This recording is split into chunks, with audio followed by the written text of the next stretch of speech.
বিশাল gopuram tower আছে, সেটা দক্ষিণ ভারতের মন্দিরগুলোর আদলে বানানো। এই হলো সেই ফেমাস সোনার তালগাছ, বেশ ভালোই উঁচু আছে, 5 তলা বিল্ডিং এর মতো সাইজ। এখানে রয়েছে গোশালা দানপত্র, তোমরা চাইলে গোশালা দানপত্র করতে পারো। শেষ মহলে যদি তোমরা যাও তাহলে 5 রুপিস তোমাদের লাগবে।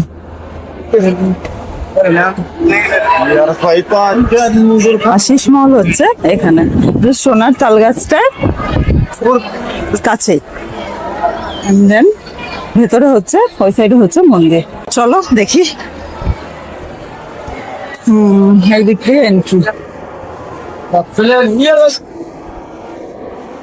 আবার ভেতরের আঙ্গন করিডোর যা খোদাই করা আছে পাথরের, সেগুলো কিন্তু রাজস্থানী স্টাইলের উপরে। সবচেয়ে আশ্চর্যের বিষয় হলো এখানে যে বড় সোনার তালগাছ আছে, ওর ওজন হচ্ছে 1 টন প্রায়। টোটাল 7টা সোনার কলস রয়েছে, যা মন্দিরের উপরে 6টা আছে এবং মন্দিরের ভেতরে 1টা আছে। বলা হয় এই সোনার কলসিগুলোর ওজন কিন্তু 5.5 কেজির বেশি, যা এই মন্দিরের শোভা ও গৌরব আরও বাড়িয়ে দিয়েছে।